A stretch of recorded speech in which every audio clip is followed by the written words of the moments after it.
Welcome to 24 Hours Finance, everybody. Hope you're all having a great day. Today we're going to be covering GameStop's NFT marketplace platform and the most important use cases in the gaming industry.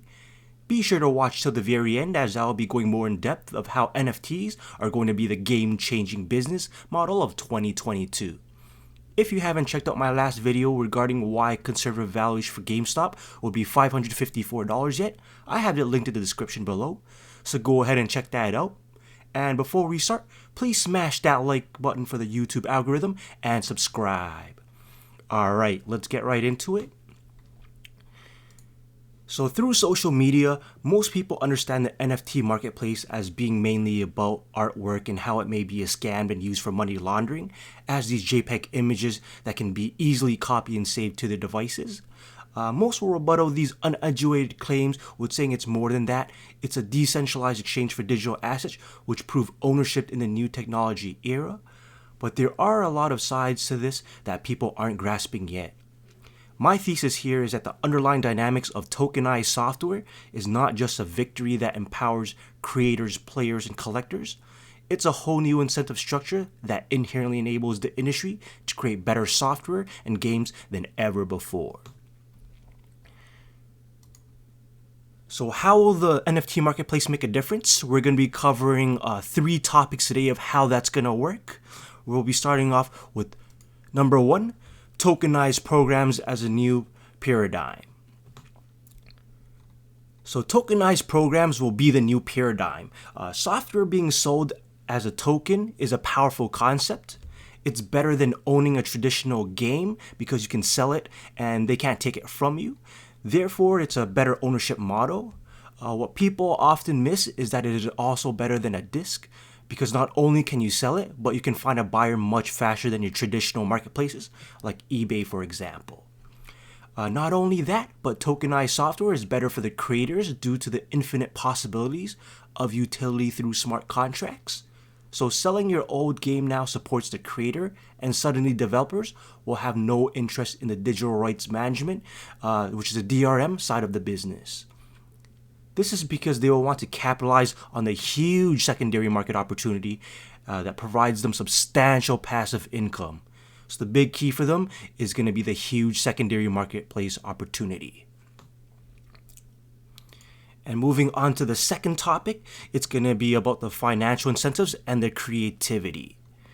Now, to put things in perspective, let's put ourselves in the developer's shoes. Imagine you are a game developer and you have 2 choices now. Stick with the old model and you have to keep making new games every few years. They're never as perfect as you'd like, and eventually you'll make a lot of your most devoted fans sad by not supporting them anymore. The servers eventually get shut off and you've long since moved on to the next project, which is ultimately shovelware. So what is shovelware, you may ask? It's pretty much a low budget, poor quality games released in the hopes of being purchased by unsuspecting customers and are often referred to as shovelware. This can lead to discoverability issues when a platform has no quality control. Shovelware video games often have a negative reception from critics and gamers as well, so that's something that we don't like. And the way of doing things now, they will never create anything that still works and is still loved from a century from now. So definitely it's a no-no. And in terms of our new options now, your new option with GameStop's NFT marketplace is create one game, the one and only masterpiece, or your magnum opus, some would say. This would be the game you grew up dreaming of that would take forever to make, so it'll never get made. You start off making a small version of it pretty much, it catches on, and you make more content. Your constant revenue stream from the secondary marketplace enables you to obsess, tweak, refine, and balance it over the course of the years. This will increase profits of the gaming industry while increasing its total addressable market. It's literally a win for everyone except for traditional middlemen in the picture, which would be publishers and distributors. Ultimately, a decentralized exchange is light on middleman, especially with Loopring cooking it up to kill the gas fees, right? So that's a big win for us as well. And moving on to the third topic, it's going to be about the rental versus ownership proposition. So lastly, let's discuss the rental versus ownership business model. Software sales business models have been predominantly SaaS, or software as a service. This is a fancy way of saying that you never own my software, you just rent it. I personally hate renting anything. It's a regressive business model that disadvantages people who cannot afford as much. Everyone who can afford the likes to keep this, they would keep their fixed costs low so that they have more free cash flow. So this is just super basic finance. This NFT-based model makes SaaS a largely outdated business model. Only the biggest developers of software can afford to gamble on making something new every single time, or simply forcing you to rent their products or services in perpetuity.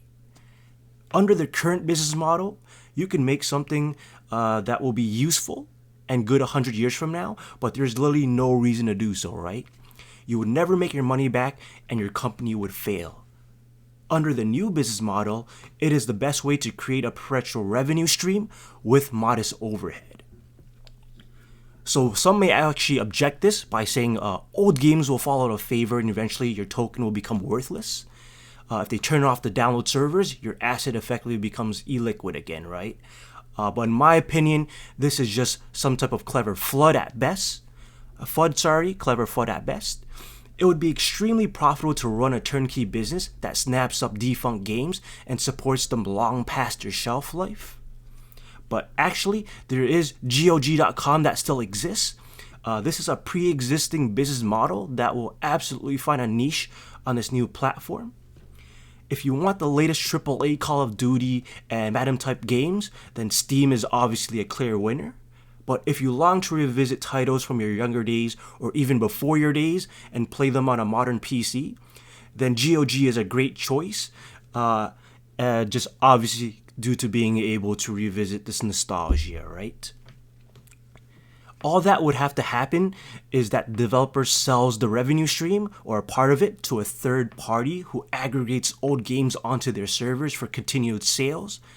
At this stage in the life cycle of the game, it's no longer updated, but if it really is a beloved game, the modding community will take on that role, right? Because in the end, games create communities after all. So in conclusion, GameStop's digital asset marketplace, knowingly or not, creates a new dynamic that has the potential to uncap totally unheard of heights of game development. We're seeing the birth of an ownership paradigm that truly empowers creators. There will be games created this decade that people will still be playing in the next century, and I have high conviction that other companies like AMC will be looking to capitalize on the digital asset marketplace as well, right? Hence their partnership. Other than that, please smash the like and subscribe button if you enjoyed this content, and let me know in the comments what your thoughts are. Peace out.